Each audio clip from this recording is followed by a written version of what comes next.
What does Jorge Polanco have to do over these next 2 months to change the Mariners' minds and have them pick up his 2025 option? We'll answer that and more coming up here on the Locked On Mariners podcast.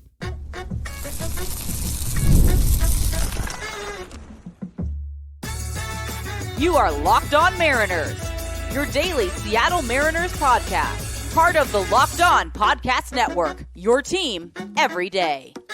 Ahoy, sailors. It is Thursday, August 1st, 2024. This is Ty and Colby Patnode for the Locked On Mariners podcast, part of the Locked On Podcast Network, your team every day. Since we didn't get a chance to on Monday, we're going to open up the mailbag today and answer some of your Mariners questions. But before we do that, shout out to our title sponsor today.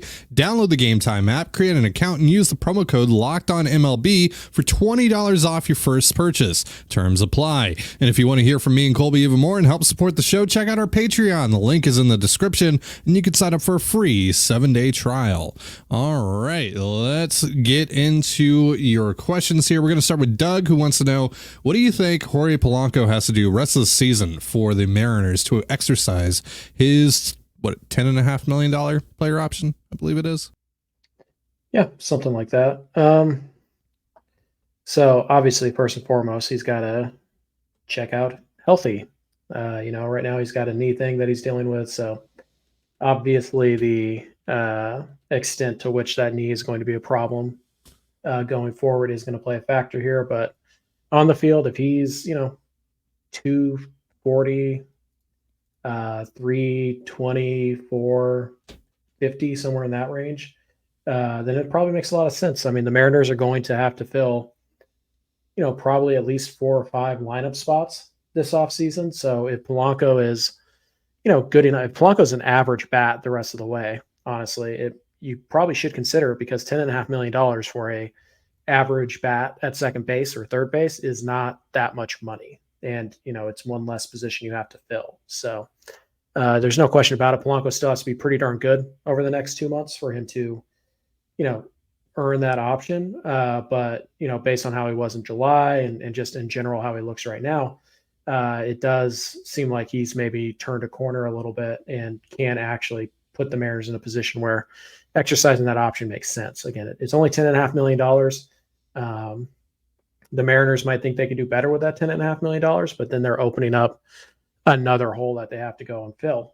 So if they think that they can eliminate one more thing they have to go buy this offseason, then they're probably going to take it. So I think if he's about league average, which I think right now is only like 230, 315, 380, something like that is about league average across the line, then you probably consider it. If he's better than that, you probably accept it, because there's no guarantee that somebody like Cole Young is ready to go. And would you rather pay Jorge Polanco with his track record $10 million, or would you rather go give, like Adam Frazier and what he's done the last couple of years, $5 or $6 million? So I think he's just got to be average the rest of the way for them to strongly consider picking it up. And if he's above average, and assuming the knee checks out and all that stuff, then I'd say there's a pretty decent possibility that they pick up that option, because at the end of the day, it's just not a ton of money, and there's just not a lot of really good options that are going to be available in free agency this week. We're also talking about a guy here that was in the same organization since he was 16 years old. Now had to, move organizations, and maybe that led to some of the struggles. Who knows, right? But if he gets it together here in the second half, continues to play the way that he's been playing, maybe the Mariners just look at it and kind of attribute it to that and whatever else, and they go, you know what, we're going to trust the track record. We're going to trust what we saw in the second half. Maybe he helped them, in the postseason or whatever. And, we're going to pick up that option, right? Because it's very reasonable, especially with how limited options are going to be at second base still. If you're able to have a veteran who you feel can at least produce at a league average rate, I think you probably have to take that shot. Yeah. And also there's some versatility there where it's like, hey, we can go get like Nico Horner or whatever this winter. Well, okay, Polanco still makes sense as your third baseman. So, I think there's a pretty decent shot that they pick it up. Now, if he falls off the table and it's, April, May, Polanco for the rest of the year, then there's no shot. They'll just have to figure something out there. But as long as he's pretty good for the next 2 months, I would say it's at least a true 50-50, which a month ago, we would have said it was 95% no that they were going to pick him up. So Colin wants to know thoughts on bringing up Troy Taylor as a bullpen option. Seems to be doing really well down in AA Arkansas. He's one of the guys that we're planning on talking about here on a future episode, maybe tomorrow. We're going to go over some guys that are not on the 40-man roster that could eventually be added and help the Mariners at some point here over the next couple of months. So what do you think about Taylor, without giving too much away about what we're going to talk about possibly tomorrow? Yeah, interesting arm, kind of a funny story. He's the guy that the Mariners drafted, couldn't get signed, and then they just drafted him the next year and then signed him. It's been moving up pretty quick. He's in AA this year. It's been a pretty rapid ascension. He's been good, pretty solid. To me, he profiles more as a middle reliever type right now. And we have to remember Seattle's already going to add JT Chargois to their bullpen this weekend, so. That'll probably be for Diaz. And then if Santos has to hit the IL, there's a couple options there. Cody Bolton is still a thing. He's still floating around out there. Carlos Vargas has been on the 40-man all year, and they've consistently passed him over. He's been throwing the ball a little bit better last time I checked. I don't know if he's continued that or not. So there are other options who are on the 40-man, and the Mariners right now have a full 40-man roster. And so they might prefer to give that a shot, but Taylor certainly is one of those guys who could come up. He could be a solid middle innings type of guy, like your Austin Voth or your Trent Thornton type. But I think my guess is that if they do have to make an additional move like Santos going on the IL, they would just roll with Bolton. They would just roll with maybe even Vargas this time around. Maybe they just bring up Hancock and they kind of piggyback or they do something like that. But I do think that it'll most likely be somebody on the 40-man.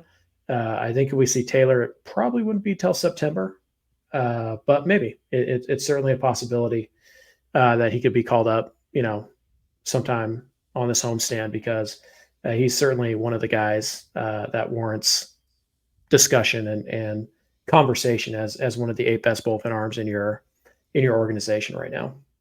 Yeah, since June 13th, 0.54 ERA down in AA Arkansas. It's a 10.26 Ks per 9, 2.16 walks per 9. Pretty good. Pretty solid. Yep. Just a 125 opponent average, 0.66 whip. Yeah, might be something there.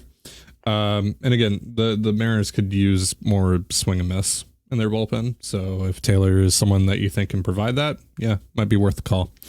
All right, so we're going to answer more of your questions here in just a moment. But first, a reminder, this episode of the Locked On Mariners podcast is brought to you by Liquid IV and SupplyHouse. I think most of us can agree that there is nothing better than enjoying an ice cold beverage on a hot summer day at the ballpark. So when you're taking in America's pastime, don't forget to hydrate with Liquid IV's Popsicle Firecracker flavor, a surefire summer hit.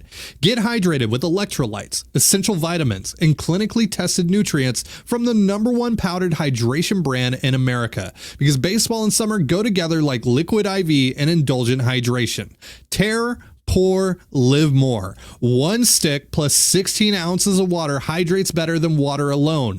No more thirsty summers when you indulge in hydration with Liquid IV. Get 20% off your first order of Liquid IV when you go to liquidiv.com and use the promo code MLB at checkout. That's 20% off your first order when you shop Better Hydration today using promo code MLB at liquidiv.com.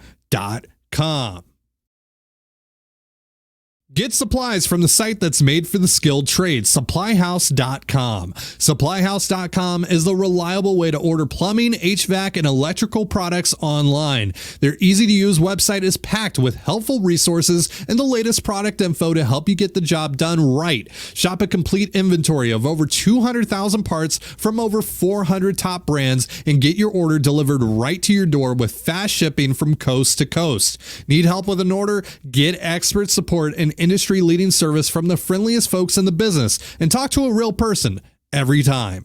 Pros in the skilled trades can get a competitive edge by joining SupplyHouse.com's free Trade Master program. Every Trade Master gets access to a dedicated phone line, free shipping, and discounts on every order. Join the thousands of trade pros already benefiting from their free membership at SupplyHouse.com/TM and order plumbing, HVAC, and electrical supplies from anywhere with just a few clicks at SupplyHouse.com.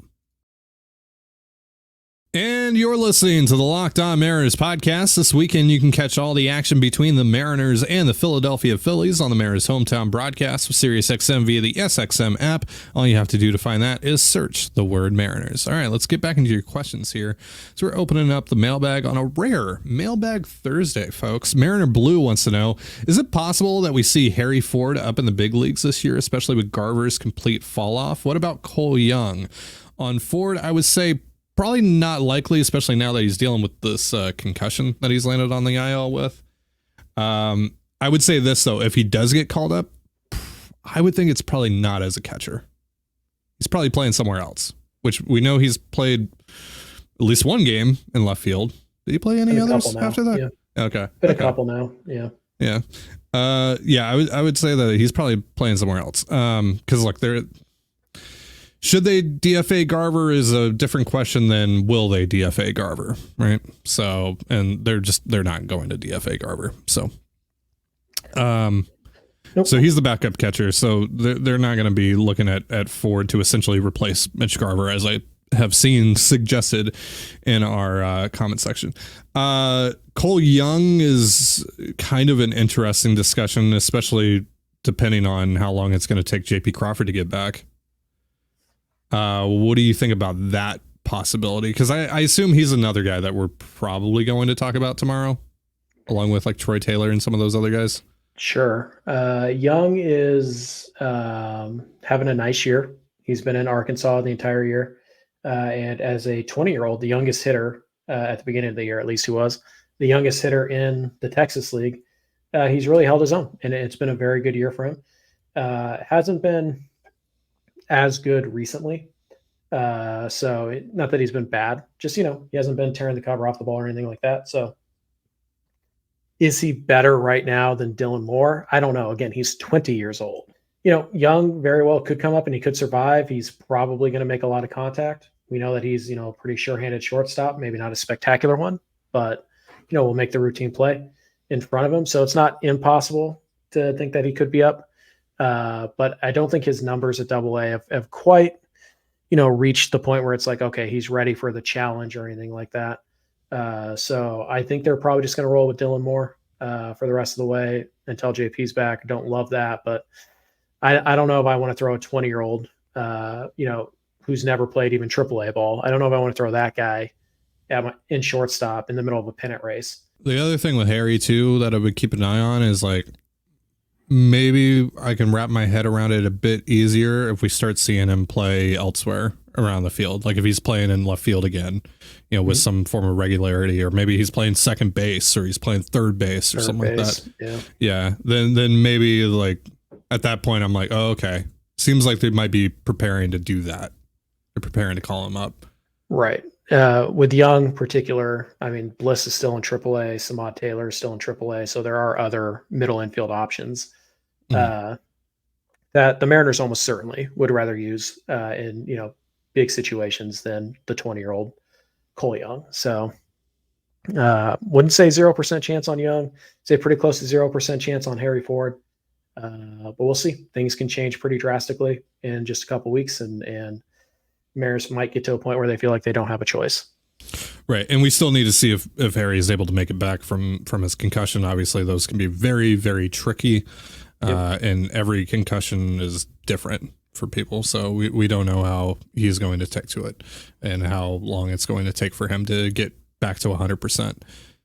Alex wants to know, do you think Heston Kierstad could be a Mariners target in the offseason? Seems like the Orioles don't really care to truly give him a shot.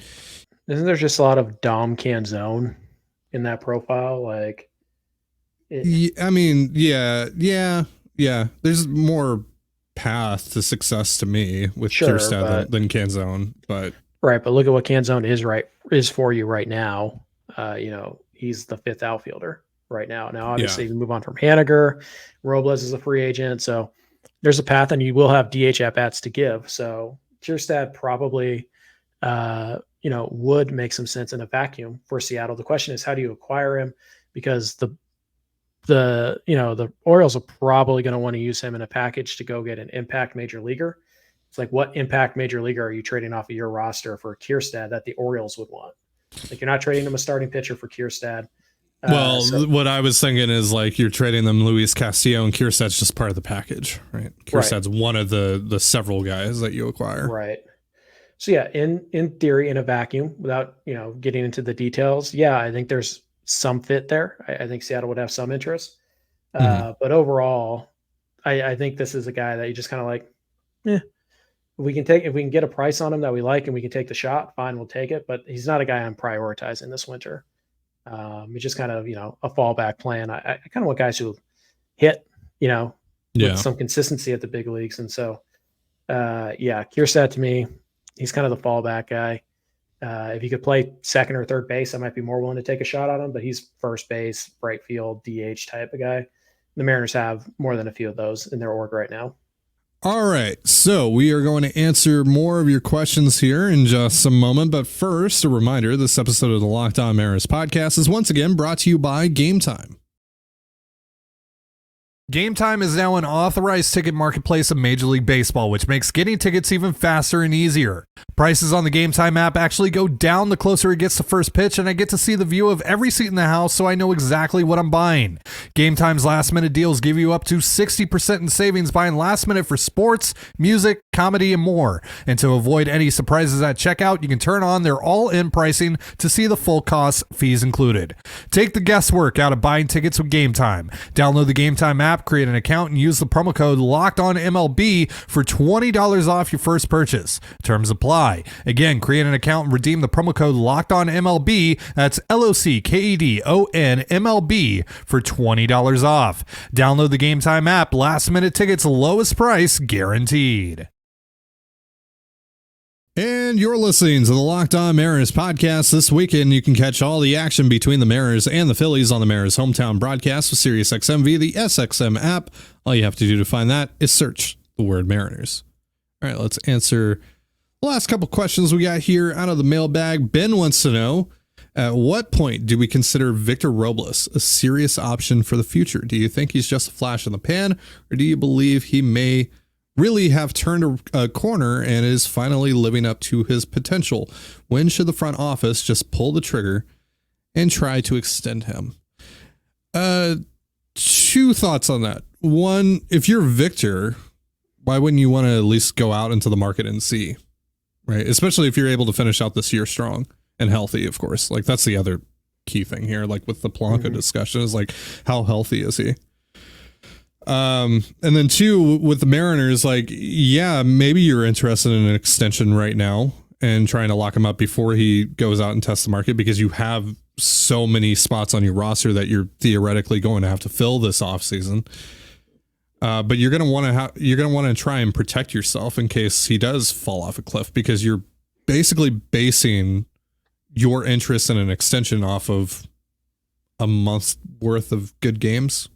So, yeah, if you're the Mariners, you're going to try and sign him to a very team-friendly deal, both in terms of length and also money.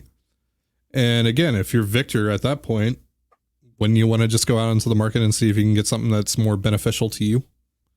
I mean, if you want to stay in Seattle, because obviously, we've heard about how they've helped him with his swing, and they've helped him make changes, and they've essentially been pretty critical in terms of helping him turn his career around. I mean, the guy literally got outright released by the team that developed him, and he won a World Series with. So he kind of hit rock bottom just recently in his career. So maybe he just feels like, you know what? I owe a lot to the organization. I want to be here. I feel comfortable in this organization. I feel comfortable in Seattle. I like playing with Julio, et cetera. Maybe he just wants to stay, right?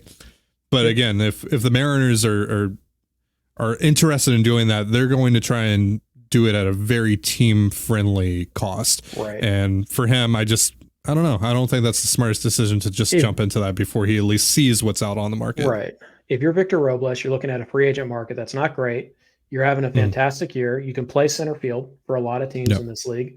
You're only 27 years old. Like, I don't think he turns 28 until March of next year. So he'll be entering his age 28 season, which is still his He'll prime. be one of the youngest free agents. Yeah. Right. And so, like, if you're Seattle, you want to protect yourself in case this guy is just a flash in the pan. And so what are you offering? Like 1 year, $3 million and 1 year, $4 million. Like, you're probably only interested in a 1 year extension. If you're Robles, it's like, it might be like a 1+1. Right. But if you're Robles, you're like, heck, like sometimes these guys go out here and they get $7, $8, $9 million to be a fourth outfielder. Like, why can't I get $7, $8, $9 million? And obviously Seattle, as far as we know, is going to have to be kind of careful with their money because, John Stanton, obviously they did some adding at the deadline, which was nice to see, but until they do it in the winter, who knows if that's something that's here to stay or that was just a one-time thing. So you do have to be a little bit careful with how you spend your money. But if you are going to pursue an extension, this is the time. The month of August is a really good time to try and get extensions done. So I wouldn't be shocked if they tried. But I think, like, for me, if I'm Robles, I'm like, okay, let's go like 3 and like 16 or something like that to give me some security. And if I'm the Mariners, I'm like, I don't know if I want to give you 3 full years. What if I give you like 1 and then like a mutual option of like with some incentives? Like, there's definitely a deal that could be worked where both sides are happy. But like you said, if you're Robles, it's like, okay, well, if I have that deal in my back pocket, why don't I just go out there in 2 months and see what's out there?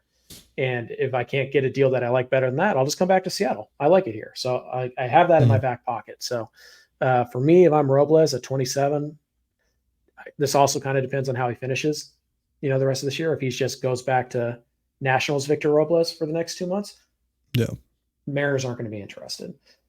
Obviously, he's not going to be this good for another 2 months. But if he is just like a really solid fourth outfielder, then Seattle actually kind of needs that type of profile in their system. They don't have a true backup center fielder in their system, and one who's 27 years old, he can run around, he's got some pop. Like, I do think that they are going to be interested, assuming that he is, at least a league average bat the rest of the way. But I do think that ultimately what's going to happen is Victor is going to say, let me just see what's out there. Let me go check, see if anybody wants to beat your offer. And if not, I'll come back. So I don't think an extension gets done. I do think the Mariners are interested in bringing him back. And I do think Robles would be interested in coming back. It's just a practical standpoint of just like, let's just wait and see. All right, last question of the day comes from Mark, and this is about something that we touched upon at the end of yesterday's episode. Has there ever been more of a time to let someone know we have their back now with a standing ovation for Mitch Garver? I know he struggled, but getting death threats can't help him get over the hump. Nothing else. It's a way of the fan base apologizing for the idiot fringe in their group because, honestly, like at the end of the day, maybe Mitch Garver doesn't work out here and certainly doesn't look like he's going to. But,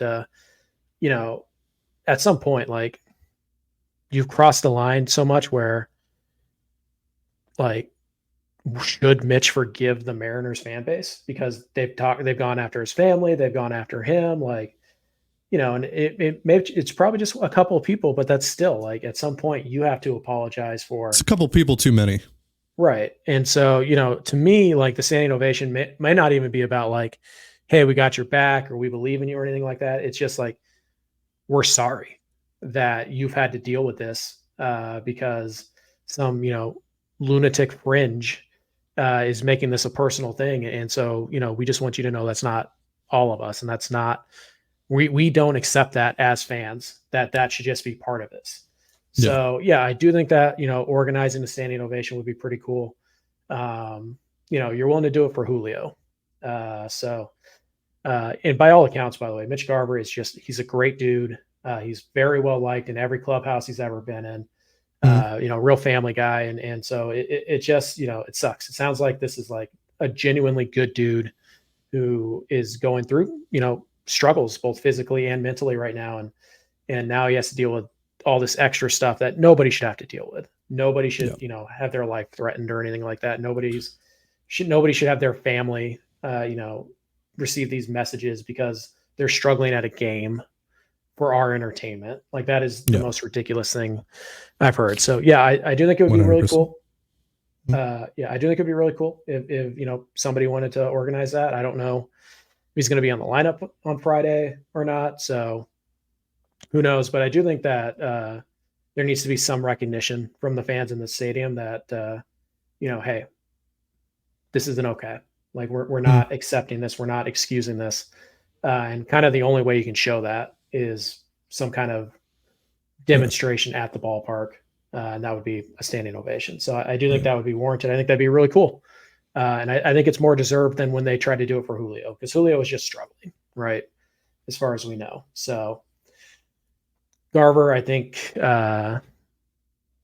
nobody's more disappointed in Mitch Garver than Mitch Garver. Mm-hmm. Just keep that in mind. And that these are people. And sometimes you just need to be, reminded that you're not alone and that, we got your back on a lot of things. So hopefully somebody organizes it. I'm not going to be at the ballpark this weekend. But if somebody wants to try and organize that and reach out to us, we'll see what we can do to help. But I do think that, the fan base needs to make some kind of statement to Garver on a very public forum or platform. And just like, hey man, we got your back. We got your back, dude. Yeah. Mm-hmm. But yeah, look, him saying this though doesn't make him exempt from criticism, right? Nope. Doesn't let him off the hook. Just want to reiterate that.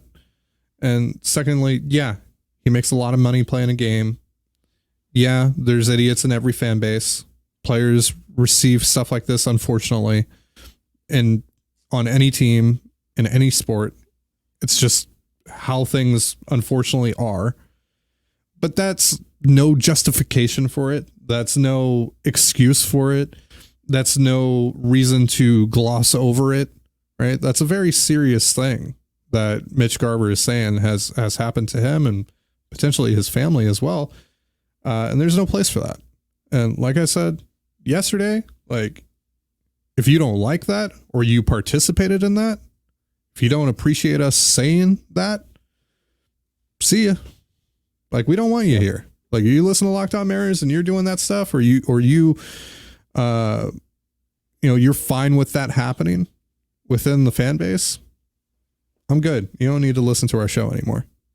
Just remember, guys, saying that's awful, but it's basically condoning what is happening. You're not saying anything. You're just trying to shield yourself from extra criticism because that's awful. Full stop. End of sentence. Shouldn't be I've seen far too many comments, particularly on Twitter, that are like, death threats are never okay, but he is making $24 million. Nope. No. Nope. What you're really saying there is that death threats are okay because he's making $24 million. Yeah. That's he'll wipe away his tears with his money, blah, blah, blah, blah.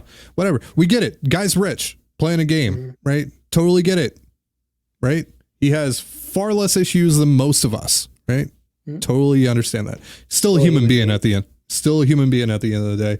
Still shouldn't be subjected to garbage like that. Yep. Full stop. All right. That's going to do it for our show.